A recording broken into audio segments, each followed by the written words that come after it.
quando aceitei a Jesus, meu Rei, foi meu dia mais feliz. Recebi, sim, eu recebi plenitude de vida em Jesus, que me trouxe a luz que provém da cruz. Seu amor então senti. A vida era triste, só dor e aflição,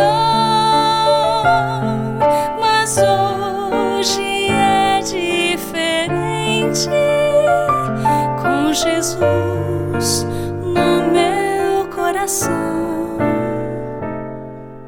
Seu perdão Ele trouxe a mim, esperança em Jesus eu ganhei, desde que busquei, desde que encontrei esse amor que não tem fim. A vida era triste, só dor e aflição, mas hoje é diferente com Jesus no meu coração. Quero sim a Jesus amar, pois seu sangue por mim derramou. Ao seu lado estou, para o céu eu vou. Quero a vida lhe entregar, quero a vida lhe entregar.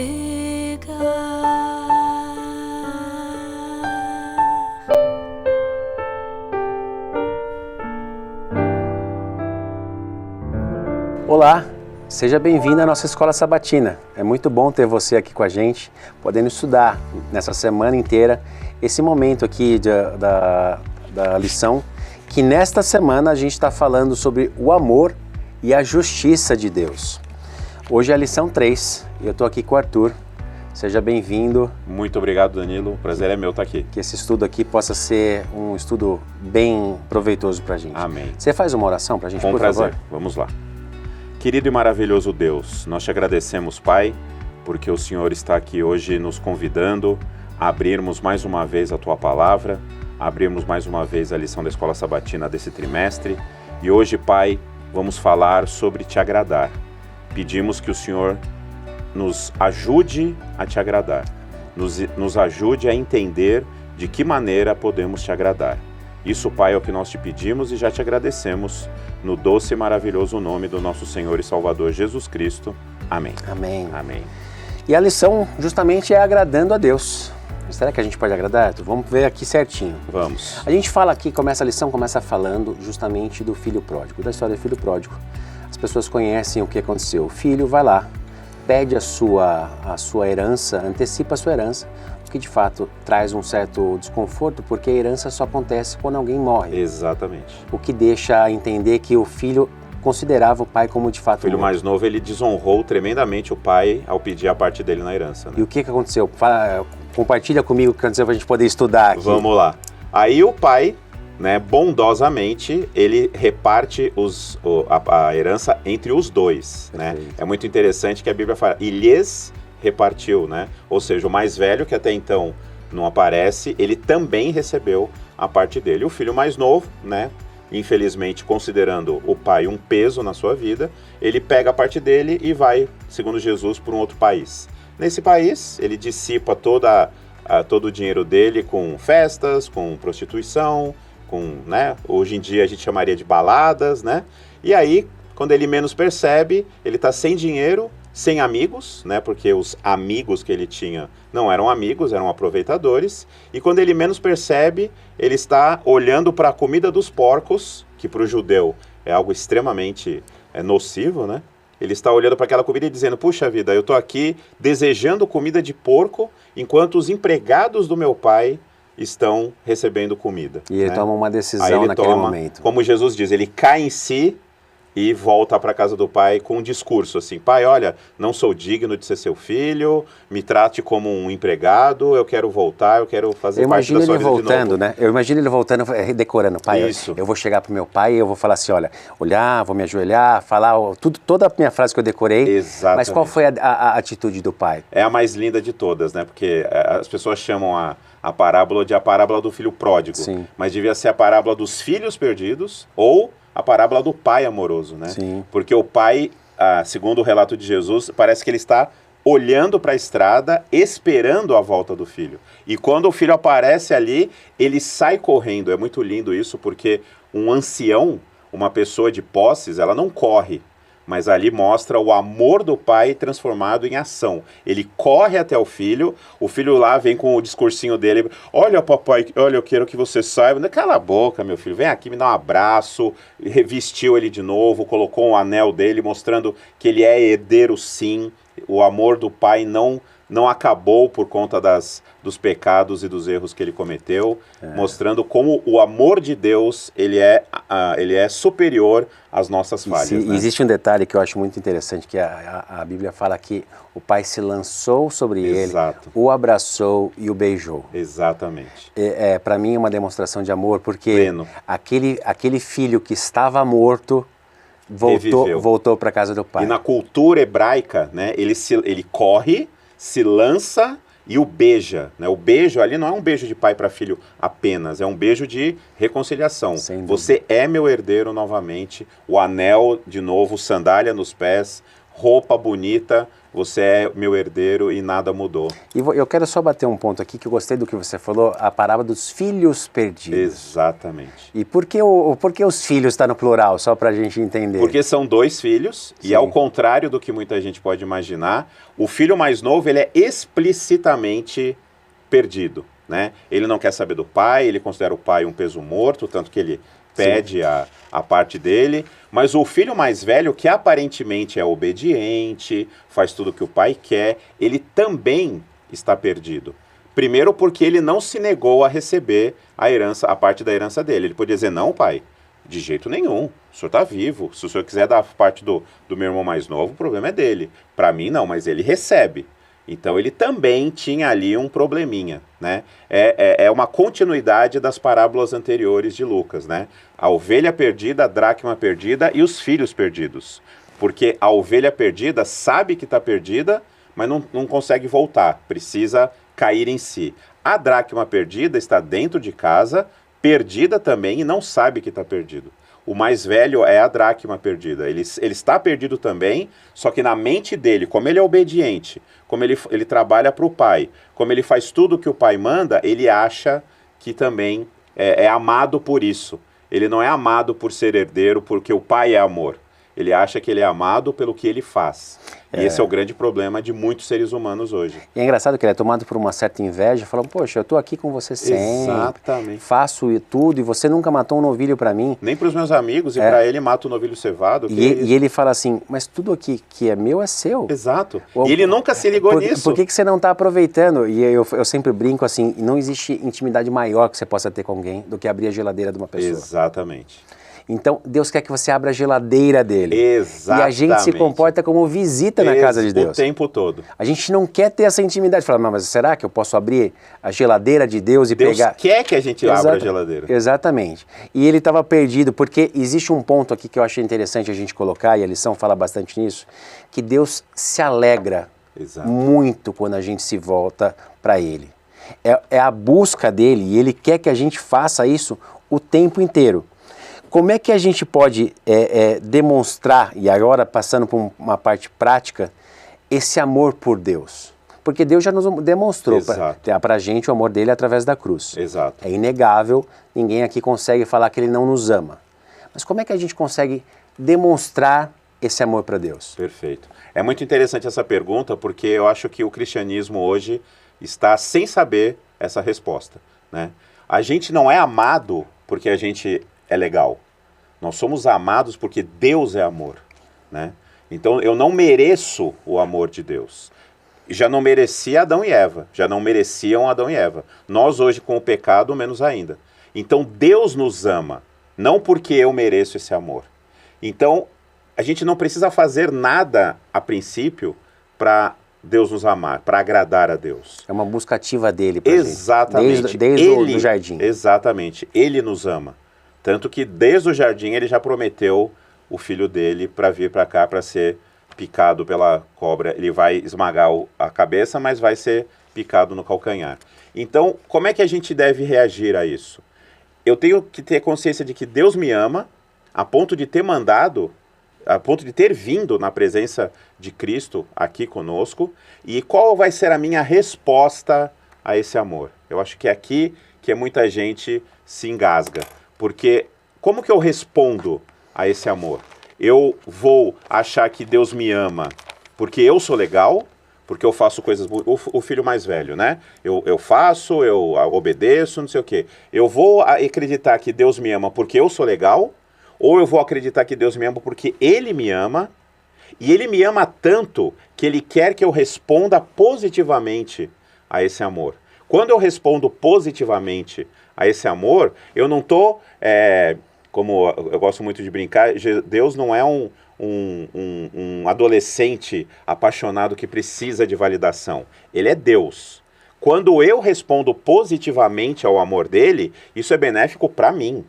Eu estou sendo beneficiado por aceitar esse amor. Então Deus deseja que eu mostre esse amor de que maneira? Obedecendo, guardando os mandamentos, né? Levando esse amor a outras pessoas, né? A questão da missão é importantíssima. Quando eu faço isso, eu estou dizendo, Senhor, eu aceito que o Senhor me ama, porque o Senhor é amor, porque o Senhor é misericordioso e que o Senhor me ama tanto que mandou o seu Filho morrer por mim. Eu aceito esse sacrifício substitutivo de Jesus Cristo em meu lugar e quero que outras pessoas também conheçam esse amor. Sim. Eu acho que é dessa forma que você... Acho não, né? Isso é bíblico. É dessa forma que você responde positivamente esse amor. Não porque Deus precise que eu responda assim. É porque eu preciso responder assim. Porque essa é a verdadeira felicidade. Quando eu encontro esse equilíbrio, quando eu entendo essa questão, eu sou mais feliz. Eu respondo positivamente a esse amor. E a minha vida, então, se torna uma vida em consonância com a vontade de Deus. Mas você falou um ponto que eu quero reafirmar aqui. Você falou assim, não é porque eu sou legal. Mas, Arthur, eu sou legal. Eu faço as coisas boas, eu ajudo, eu dou a esmola para quem precisa. Às vezes, quando me travam no trânsito, às vezes eu nem xingo. Eu penso, mas não verbalizo. Às vezes eu nem xingo. Como é que as coisas que eu faço, elas não me capacitam para agradar a Deus? Eu posso ler aqui para você um texto? Vamos lá. Que eu acho que é interessante a gente ler isso e até eventualmente para alguém que tiver alguma dúvida. Eu estou lendo aqui Isaías 64, 6. E ele fala assim, somos como o impuro, todos nós. Todos os nossos atos de justiça são como trapo imundo. Murchamos como folhas e como o vento as nossas iniquidades nos levam para longe. Não tem nada que a gente faça de bom para poder agradar a Deus. Não tem. Nada. E como é que a gente pode agradar a Deus nesse sentido? É exatamente essa a grande questão, né? As nossas obras, a nossa justiça é trapo de imundícia, né? Então, aquilo que eu tento fazer para me justificar é trapo de imundícia. E o texto aqui, ele fala de algo extremamente repulsivo aos judeus. O objetivo de Isaías é causar repulsa, né? Esse trapo de imundícia eram os panos que as mulheres usavam para conter a menstruação, algo que os judeus tinham pavor. Então, quando ele fala isso, os judeus falam, nossa, né? E nós hoje temos que ter essa compreensão. Por que que isso é tão impuro? Porque a tentativa humana de se justificar é a negação do que Jesus Cristo veio fazer. Dúvida. Qual é a diferença de Caim e Abel? Caim, ele até entendeu, porque Deus falou, escuta, se você fizesse o certo, você não seria aprovado. Ou seja, ele sabia o que era a vontade de Deus, mas fez a sua vontade. Abel sabia qual era a vontade de Deus e fez isso. Por quê? Porque ele desconfia de si próprio e aceita o plano de Deus. Quando você tenta se justificar, quando você acha que as suas obras vão te levar a algum lugar, você está negando aquilo que Jesus Cristo fez na cruz. Mas a gente não está falando mal de obras aqui, né? De jeito Porque nenhum. Porque obras... Tiago fala muito Exatamente. claramente que elas são necessárias em relação à demonstração daquilo que a gente é. Perfeito. E aqui você pega em Hebreus 11:6 e fala, sem fé é impossível agradar a Deus. Uhum. Se eu eventualmente tenho essas obras pela fé, eu consigo agradar a Deus. A pergunta é, por quê? Né? Por exemplo, eu ajudo a velhinha a atravessar a rua, eu ajudo, né, o orfanato. Por que eu estou fazendo isso? Eu estou fazendo isso para me salvar ou estou fazendo isso porque já sou salvo? Se eu estiver fazendo isso para me salvar, eu estou negando o evangelho. Eu não estou aceitando aquilo que Jesus Cristo fez em meu favor. Agora, se eu estou fazendo porque já sou salvo, aí eu estou dizendo, eu aceitei a obra substitutiva de Jesus Cristo na cruz e em gratidão, em amor a essa substituição que Jesus Cristo providenciou para mim na cruz, é que eu então quero que mais pessoas conheçam esse amor. Então, quando a gente faz alguma coisa, é importante a gente se questionar, eu estou fazendo isso por quê? Para me salvar ou porque já sou salvo? Se eu faço para, eu estou negando o que Jesus Cristo fez. Agora, se eu faço porque, eu estou aceitando o que Jesus Cristo fez e colocando isso para outras pessoas também aceitarem. Posso falar que os atos, as obras, ela tem uma finalidade salvífica do outro, do próximo? Eu diria que a obra ela tem a função de explicitar a minha fé. Né? Você tinha falado da fé. Né? O que Tiago fala? A fé sem obras é morta. O que ele quer dizer com isso? Que a fé, que a obra salva? Não. A obra é a prova de que eu tenho fé no que Jesus Cristo fez por mim.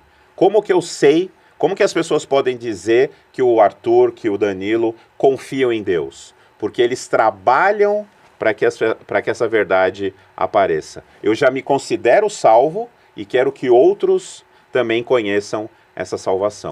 E acho que aqui até cabe um parêntese dessa lição, porque nós, como adventistas do sétimo dia, muitas vezes somos acusados de sermos legalistas Sim. em função da guarda do sábado, como se fosse algo, salvífico. Um ponto de salvação para o ser humano. Perfeito. O que nós entendemos, e aí você pode falar com mais propriedade em relação a isso, nós entendemos que é um mandamento de Deus e por amarmos a Deus, exatamente, nós seguimos os seus mandamentos. Em gratidão a Ele é que eu sigo os mandamentos, né?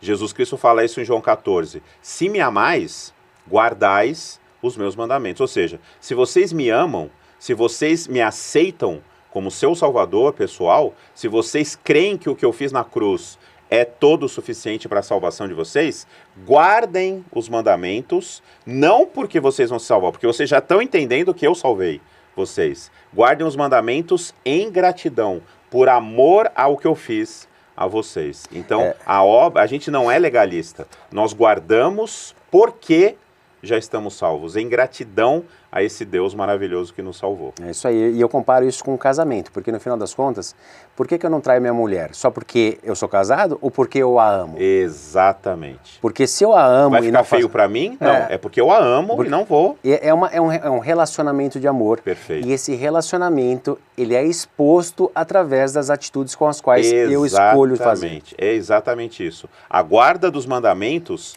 é a prova exterior de uma fé interior. Eu acredito, eu aceito Jesus Cristo como meu Senhor e Salvador. Puxa, que legal. Como que eu posso ver isso na prática? Eu traio minha mulher, eu roubo meu sócio, eu distrato todo mundo. Olha, não parece que você tem um compromisso com Jesus Cristo.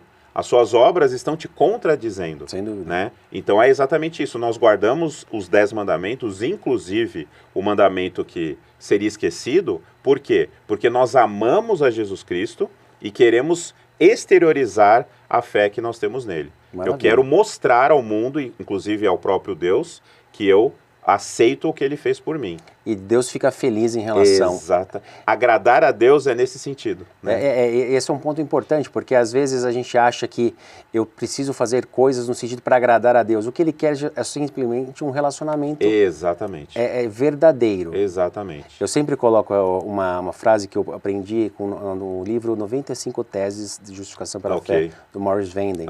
Ele fala assim, se você acha que se você fizer algo de errado, vai te afastar de Deus, é porque você também acha que se você fizer algo certo, vai te aproximar de Deus. Perfeitamente. Então não existe nada mais que você possa fazer que vai te afastar de Deus e muito menos algo que vai te aproximar mais de Deus. Ele te ama de todo jeito. Entretanto, como em todo relacionamento, ele espera que você se comprometa ou se demonstre como alguém comprometido àquilo que você está falando que é. Ele sabe que o melhor para mim e para você é aceitá-lo, é obedecê-lo. Quando ele pede obediência, não é porque ele é inseguro e precisa que me obedeçam para eu me sentir bem. Não, para mim é melhor obedecê-lo. Sem dúvida. E como ele me ama, ele sabe que se eu obedecê-lo, se eu fizer a vontade dele, se eu ensinar isso a outras pessoas, eu estarei me beneficiando. Né? E eu acho que talvez esse seja o maior testemunho para o cristão, porque eu aprendi isso sendo pai. A minha filha um dia virou para mim e falou assim, pai, Coca-Cola faz mal? Eu dei a resposta óbvia. Sim. Faz mal. E ela falou, por que você bebe? Aí... e as pessoas que estão ao nosso lado... Eu consigo imaginar o coração do pai. As pessoas que estão ao nosso lado, que sabem que a gente professa uma fé, elas esperam que a gente atue conforme a consciência que a gente tem. Exatamente. E é muito estranho para aquela pessoa que fala, mas espera lá, você fala que ama a Deus, mas age de forma contrária àquilo que você acredita. Exatamente. É uma incoerência. É uma incoerência. Sim. As obras, portanto, elas vão exatamente explicitar isso, né? Eu vivi algo muito parecido com o meu pai, né? Meu pai, ele falava muito palavrão e vivia me dando bronca quando eu soltava algum, né? Aí eu falava, mas ué, você fala, por que eu não posso falar? Né? Então eu imagino essa responsabilidade que a paternidade tem, né? Você começa a entender a Deus um pouquinho Exatamente. melhor. Um pouquinho melhor, assim como Enoque entendeu quando teve filhos. Né? Aqui tem uma pergunta e que eu acho interessante, que a gente vem falar já na quarta-feira, fala assim, ó, como podemos ser aceitos por Deus? Porque aqui, ó, a gente está falando, eu consigo agradar a Deus fazendo o que ele me pede, porque é um relacionamento. Certo. Assim como minha mulher faz algo que me agrada e eu faço porque eu agrado ela, mas como eu posso ser aceito? Porque nós estamos falando de um Deus santo. Perfeito. E como a gente viu aqui na nossa Bíblia, nossos atos são trapos de imundícia. Embora nós tenhamos o valor na morte de Cristo, nosso valor é mínimo. Pessoalmente. Nós não temos valor. Zero valor. A gente tem um valor imputado. Exatamente. Como é que a gente pode ser aceito, então, por Cristo? Muito boa pergunta. Nada do que eu faça vai me fazer ser aceito, né? Então, como é que eu, pecador, serei aceito por Deus? Ele me ama. Então, eu não preciso me preocupar com o amor de Deus, porque Ele me ama. Eu nasci em 1970. Jesus já tinha vindo 1970 anos antes. Ou seja, ele já mostrou para mim, desde que eu nasci, que ele me ama, né? Então, como é que ele me aceita? O que significa isso? Como é que eu me salvo? Como é que eu sou salvo? Aceitando o plano dele. Sim. Aceitando aquilo que ele fez para me salvar. Eu não tenho condição de me salvar, eu em mim mesmo não tenho valor nenhum, mas Deus me ama tanto, Deus me valoriza tanto, que Ele manda o Filho dele vir a esta terra, tomar a forma humana, se esvaziar da sua divindade, se tornar servo, servir durante 30 e poucos anos e morrer na cruz em meu lugar. Porque eu era para estar na cruz, eu sou o pecador. E Ele, sem pecado, recebe sobre Ele o meu pecado e agora fala, meu filho, olha o que eu fiz por você. Você aceita esse sacrifício substitutivo em seu lugar? Se eu aceitá-lo, ele me aceita. Se eu aceitá-lo, ele se torna efetivamente o meu Salvador. É muito triste quando você vê pessoas que não aceitam Jesus Cristo, porque elas estão jogando fora a maior obra de salvação do universo. É triste isso, que quando essas pessoas caírem em si, como o filho pródigo, caírem em si, perceberem a tolice que fizeram não aceitando esse amor, eu não quero nem imaginar a dor que essas pessoas sentem. E no final das contas, a gente não vai ser julgado. Quem vai ser julgado, se eu for julgado, eu vou ser condenado. Sim.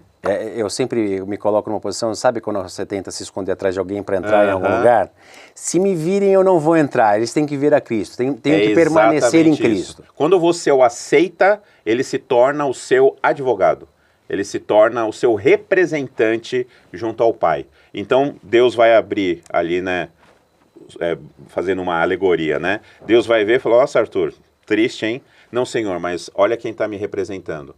Aí é Cristo que me representa. Por quê? Porque eu o aceitei como meu Senhor e Salvador pessoal. Então Deus vai olhar para mim, mas vai ver Jesus. Aí eu terei livre acesso à eternidade. Se eu estiver por mim mesmo, babau. E como é que eu faço para permanecer escondido atrás dele? Porque talvez exista uma grande preocupação entre as pessoas. Porque a gente sabe, a gente vive num mundo onde o pecado está aí. Exato. E muitas vezes a gente está num topo de alegria em relação à felicidade, muitas vezes a gente cai. É normal no mundo de pecado. É normal. Como é que eu posso, ainda que não seja o ideal, mas é normal isso acontecer, como é que eu posso me manter escondido sempre em relação atrás de Jesus para que Ele tome o meu lugar? Essa é a nossa vida, é manter-se de mãos dadas com Jesus Cristo. A gente vai tropeçar, a gente vai errar, a gente vai pecar.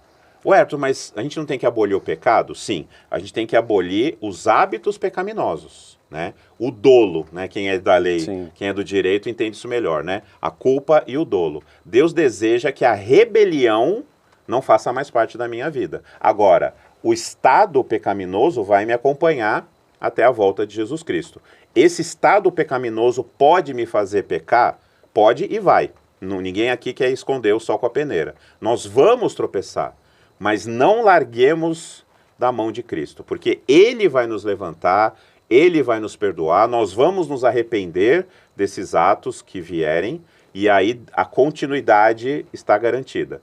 É todo dia, é diário, é todo dia acordar, orar, Senhor, me capacita para o dia de hoje, me ajuda a não cair, e se eu cair, me ajuda a levantar, me ajuda a não desistir, me ajuda a não soltar da tua mão em hipótese nenhuma. Se a gente fizer isso, estamos garantindo cada dia, pela graça dele, a nossa entrada no céu. Amém. O pastor Alejandro Bulhon, um homem de Deus, ele fala claramente assim, não importa quantas vezes você caia, importa às vezes quantas você levanta. Exatamente. Então, e quem nos levanta? Se você levantar uma vez mais daquela que você caiu, Perfeito. Você já está em boas mãos. Perfeito. Então, esse é o peso que eu não quero que as pessoas se coloquem. Se você cair, existe solução.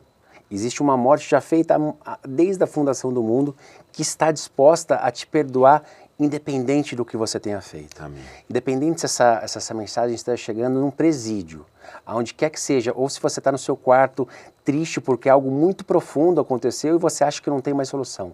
Não importa onde você esteja, o amor de Deus é suficiente para te salvar e te perdoar. Amém. Não acredite no oposto. E esse perdão, ele tem um objetivo muito claro, e eu queria colocar aqui para você, em relação ao que fala em 1 Pedro 2, de 4 a 6. Eu vou ler contigo aqui. Vamos lá. 1 Pedro 2, de 4 a 6. 1 Pedro 2, de 4 a 6 fala assim, ó. À medida que se aproximam dele, a pedra viva, rejeitada pelos homens, mas escolhida por Deus e preciosa pela fé, vocês também são sendo utilizados como pedra vivas na edificação de uma casa espiritual para serem sacerdócio santo, oferecendo sacrifícios espirituais aceitáveis a Deus por meio de Jesus Cristo. Amém. Existe uma finalidade que é justamente edificar a casa de Deus, e aí não é a casa, eu não estou falando de igreja, porque a gente sabe... Espiritualmente, e aí, deixar bem claro para você, não é uma questão de igreja adventista ou qualquer outra igreja que a gente está falando. A casa de Deus é muito maior do que a placa que existe na frente da sua igreja. E existem pessoas sinceras na minha, na sua, na igreja de todos, e Deus quer a todos. Amém. E a gente precisa, como um corpo de Cristo, que muitas vezes não se conversa, mas... a gente precisa edificar essa casa. Exato. construir esse ambiente. Deus quer transformar cada um de nós numa pedra, né? Trazendo isso para uma realidade mais atual, cada um de nós sermos um tijolo. Deus quer que cada um de nós faça parte dessa construção, né? Jesus é a pedra angular, ele é a pedra viva, ele é a razão desse prédio existir. Então, ele é quem vai ser... Como é que é a pedra de esquina? Sim. Ele é a pedra de esquina. Mas sobre essa pedra, várias outras pedras são colocadas para que o edifício seja construído. Ele quer que eu o aceite como a minha pedra angular, como o meu Senhor e Salvador pessoal, e ao fazer isso, ele me incorpora a esse prédio, a esse corpo. Eu faço parte também dessa construção. Eu sou uma dessas pedras que não é angular, ele é angular, mas eu sou uma dessas pedras que vai constituir esse corpo, esse prédio, porque se que você é for a uma igreja pedra, de Deus. se né? você for uma pedra sozinha, você pode poder para ser chutada, pode Você vai cair. pode servir para fazer alguma coisa. Exato. Mas se você faz parte de um todo, você tem um propósito muito maior. Exatamente. Que é justamente representar a Deus no nosso momento. Exato. E cada uma dessas pedras pode se tornar uma referência para, embora o nosso modelo seja Jesus Cristo, mas quando eu me torno uma pedra dentro dessa construção, as pedras que não estão ainda nessa construção podem me olhar e dizer, puxa, eu quero viver o que essa pessoa está vivendo. Eu quero fazer parte desse corpo, dessa construção. E de repente, pelo nosso testemunho, muita gente acaba vindo Amém. a fazer parte desse prédio também. Eu quero ler com você para a gente já está chegando no final da nossa lição. A lição fala sobre uma passagem em que está em Marcos 9, 17 a 29. Peço licença para ler aqui para todos, que fala assim: Um homem no meio da multidão respondeu, Mestre, eu te trouxe o meu filho, que está com o espírito que o impede de falar. Onde quer que o apanhe, joga-o no chão. Ele espuma pela boca, range os dentes e fica rígido. Pedi aos teus discípulos expulsassem o espírito, mas eles não conseguiram. Respondeu Jesus, ó geração incrédula, até quando estarei com vocês? Até quando terei que suportá-los? Tragam-me o menino. Então eles o trouxeram. Quando o espírito viu Jesus, imediatamente causou uma convulsão no menino. Este caiu no chão e começou a rolar, espumando pela boca. Jesus perguntou ao pai do menino, há quanto tempo ele está assim? Desde a infância, respondeu o pai. Muitas vezes, esse espírito tem lançado no fogo e na água para matá-lo. Mas, se podes fazer alguma coisa, tem compaixão de nós e ajuda-nos. Jesus perguntou, se podes? Tudo é possível àquele que crê. E imediatamente o pai do menino exclamou, creio, ajuda-me a vencer a minha incredulidade. Está aqui duas curas ao mesmo tempo. É impressionante, né? Comenta, por favor. O propósito de Cristo é sempre salvar a todos, né? Eu gosto muito daquela história em que ele está na casa de Pedro e 4 amigos trazem o amigo aleijado pelo telhado, tudo. Jesus Cristo, ele não quer salvar apenas aquele rapaz. Ele quer salvar os 4 amigos, ele quer salvar os 12 apóstolos, ele quer salvar todos os fariseus e escribas que estão ali, todo o povo. Jesus Cristo veio para salvar. E aqui você vê 2 salvações. Ele não só vai salvar o menino, mas também vai salvar o pai. Porque o problema do pai provavelmente pode ser o problema do menino também. Pode ter causado o problema do menino. A falta de fé do pai é tão problemática quanto o demônio dentro do menino. Então ele vai tirar o demônio do menino, mas vai também curar a falta de fé daquele pai. Como assim, se eu posso?